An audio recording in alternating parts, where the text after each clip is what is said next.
The UFC is so back. Dana White just announced some massive fights, and I am eternally grateful that I feel like we're slowly but surely getting out of this UFC recession period. Now, the fights that were announced, we have Charles Oliveira, Ilia Topuria, vacant UFC lightweight championship. It's the main event of 317 International Fight Week. This was actually the prediction from the chat during the live stream earlier today, so shout out to you guys. The downside of it is that Islam Makhachev was stripped of the belt, and this disappoints me. Obviously, some mixed opinions. Casual MMA, popular, Twitter page saying it's a beautiful day for mixed martial arts. I disagree.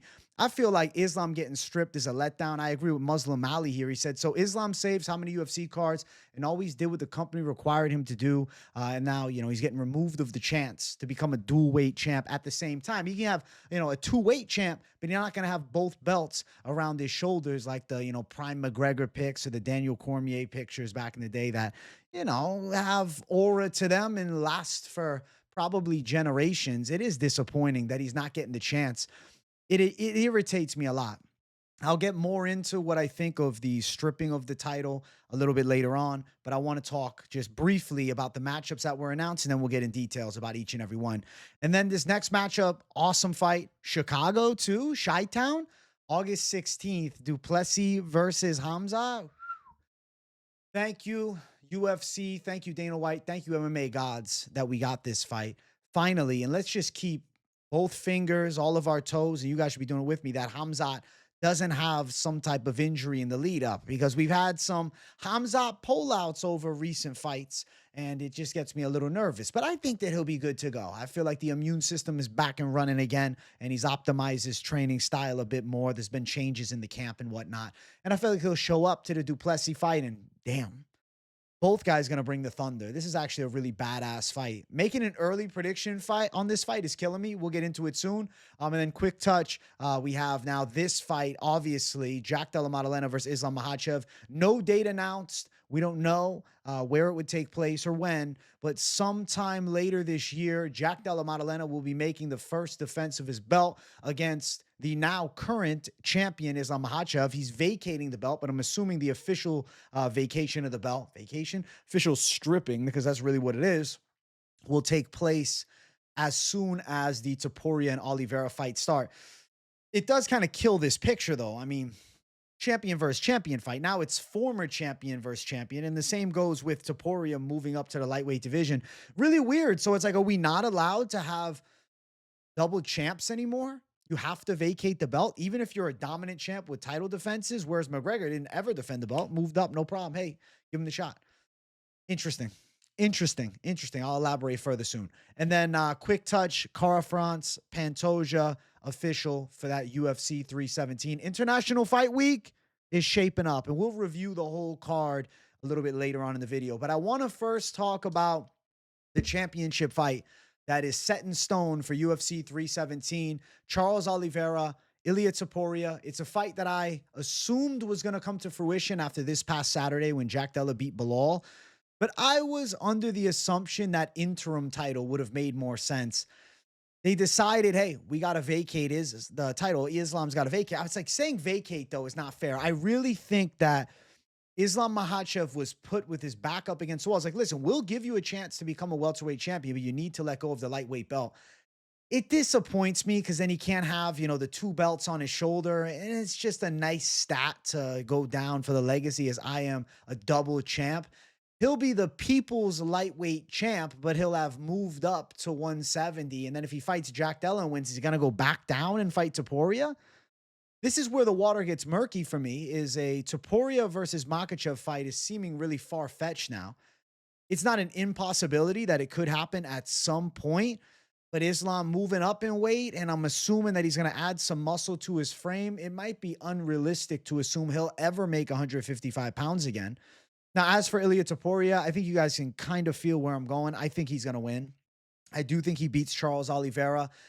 I think Topuria's grappling skills and an ability to follow Oliveira to the ground are a big advantage. I think the boxing of Ilia Topuria is a lot more dangerous than Charles Oliveira's striking, though Charles is really dangerous. He's got nasty left hook, and he's pretty explosive. dangerous Muay Thai kickboxing style on the feet. And obviously, Charles Oliveira is nasty as hell on the mat, but I think it's Ilia Topuria's time. I see him landing shots over the top. I don't think Oliveira is getting Topuria to the ground.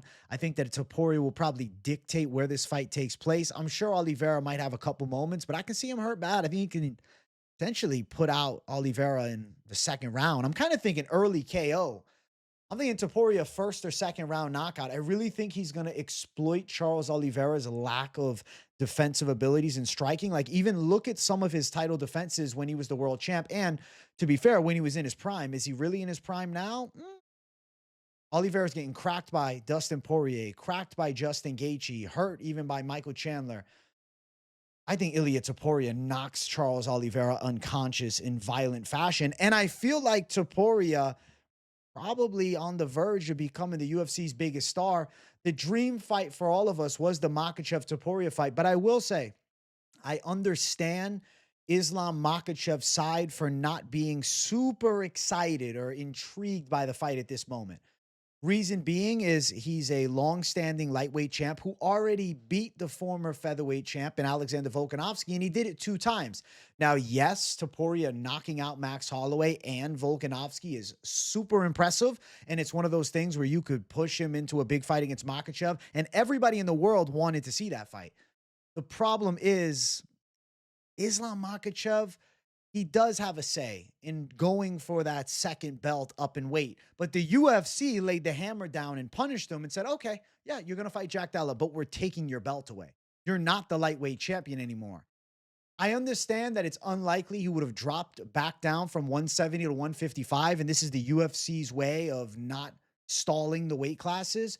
But I also think it's because of International Fight Week. If International Fight Week was not right around the corner, maybe the UFC would have done an interim belt here for Oliveira versus Topuria, but I definitely think that this is a telltale sign that maybe we're out of the double champ era. Maybe it's not going to be a thing anymore. Maybe the UFC is not allowing it. The new rule is if you're moving up, your belt is vacated, which I think sucks. But I guess when you look at it, the reality is, dual champs, winning in multiple divisions, and then going back down and defending in the lower weight class, it's super unlikely, extremely unlikely. It's relatively not going to happen, relatively improbable. And it's, I would say, not impossible, but it's damn hard to go from building a frame for the next weight class up and then dropping back down in weight and finding the success that you once had. I'm going to predict Topuria to win. I think it's a badass fight. I love it for the main event of UFC 317. Charles Oliveira is a star. Ilia Topuria is a star. This is a great fight. And I think Topuria handles business here against Charles Oliveira. And I think he is going to knock him out and become the lightweight champion. And things are going to be interesting, man. Topuria at the top, Makhachev moving up. We'll talk about the Makhachev JDM fight in a moment. But first, Dricus du Plessis versus Khamzat Chimaev. It's one of those fights where I really feel like an early prediction for me is damn near impossible. Because I'm thinking about the matchup and I'm like, I want to go and watch tape and find, methods to, win for both guys. My thought pattern is this. If Khamzat Chimaev is as successful as he has been in previous fights with the wrestling, with the control, with the dominant position, he is absolutely live to finish Dricus du Plessis on the mat. But what happens if the toughest man in the fucking middleweight division, because that's what he is, survives the early onslaught from Khamzat Chimaev? We saw him look fatigued against Gilbert Burns. We saw him look a little bit flat in round number 3 against Kamaru Usman. Now it's 5 rounds against Dricus du Plessis, who's a full-size middleweight, is really big for the weight class, who's well-versed. It's not like du Plessis doesn't have a good ground game. He has an unorthodox striking style. I feel like there's a chance Dricus du Plessis is stopping Khamzat Chimaev in the later rounds. Like, I could see Khamzat wrestling him up in round 1, round 2, round 3, the defense of du Plessis. He's landing some shots. Now Khamzat's trying to strike with him. Du Plessis winning exchanges. Round 4 comes around. Du Plessis backing Khamzat up. Khamzat's gassing out. It depends, though. Do we have Khamzat 2.0 or not? The changes in training, changes in camp. There's a possibility that this is a more well-tuned and well-conditioned version of Khamzat Chimaev, which would give him a path to victory. If he has 5-round cardio, which I'm going to say is a big if because I haven't been overly impressed with his cardiovascular abilities in past fights. But if he has 5-round cardio, Dricus du Plessis is at a massive disadvantage in wrestling. And Khamzat Chimaev is a monster. Now, du Plessis also doesn't have that crafty of a bottom game as far as his jiu-jitsu skill set goes, but he is dangerous from top position.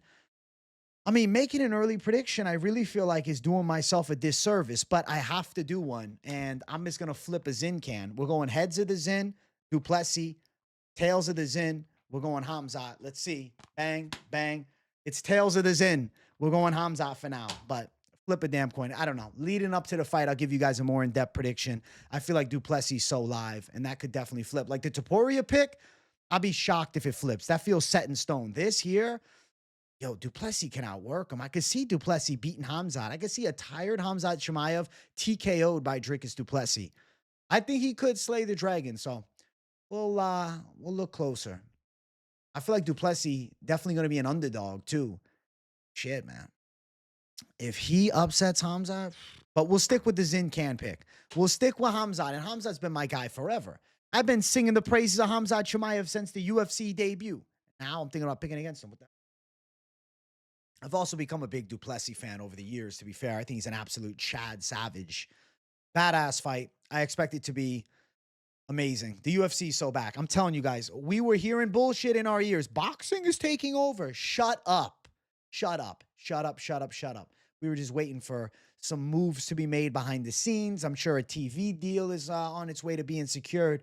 And we got some fucking bellissimo matchups, some beautiful fights, some beautiful violence incoming. And then, obviously, this fight has no date and it's not official, but it's going to happen next. You know, my heart tells me Islam Makhachev moving up in weight is going to look better. My heart tells me that Islam is live to submit Jack Della. I think Islam's wrestling game offensively is better than Bilal's. I think that his striking is more technical than Bilal's. And I do think he's way better at grappling than Bilal is. I think Islam Makhachev is going to find a way to beat Jack Della. But I will say, you look back at the Volk fight, but then I think, it's 170 though. 170-pound Islam Makhachev is a different beast. But then again, the punch combinations of Jack Della, we saw a little bit of success from Poirier on the feet. To be fair, not a ton though. Jack Della's better at boxing than Poirier. We saw Islam knocked out years ago in striking. We saw Volkanovski on top of him come round 5. I think Jack Della is absolutely in the fight, but something in my heart tells me Islam Makhachev has too many weapons and will come up with the perfect game plan to defeat the dangerous champion at 170 and the badass striker and Australian star now. But I do think that Islam probably finds a way. I have a hard time going against one of the GOATs of the game. As much as I love Jack Della and I think his combos are sick, he's live for a KO. But if he can't put Islam out, I think Islam can win a decision. I think Islam could even potentially nab up a submission too. So, yeah, I'm going to pick Islam Makhachev early lean as far as the call. And then Kara France Pantoja, early lean got to be Pantoja. I'm not going too in-depth about that fight. But I do want to look at UFC 317's full card. But real quick, Topuria, he said, Charles, my apologies in advance. I'm just fighting for my dreams. It's unfortunate that Makhachev ran away. There's still hype on that fight. If Makhachev wins at 170, maybe he considers dropping back down. Maybe we could still have this fight happen because I think it's one of the biggest fights in the sport. And I hope that somehow, some way it comes to reality at some point. And maybe Makhachev will be more interested in the matchup as, you know, Topuria would become champion. I don't know. Maybe Topuria moves up to 170 and he goes for triple champ status. What the fuck? I doubt it. But, you know, just to say that this fight is now just over and gone with and never going to happen, that makes me feel like shit. And that should make you feel like shit too. No way. No way. I think there's a possibility, but just not right now. Not yet. But it's definitely a highly demanded fight for us fans. And then the 317 card overall, I want to give the UFC some respect. Beneil Dariush, Money Moicano announced. Paulo Costa, Roman Kopylov. It was speculated for a while. It's a great fight. Michael Johnson and Daniel Zellhuber is a badass matchup. Brandon Royval versus Manel Kape is an amazing fight. Rebooked. Tafa and Janiz is a cool fight. Battle of strikers with no ground games. Viviane Araujo Cortez is a cool matchup. Jack Hermanson RoboCop is really interesting. Powerhouse versus Technician.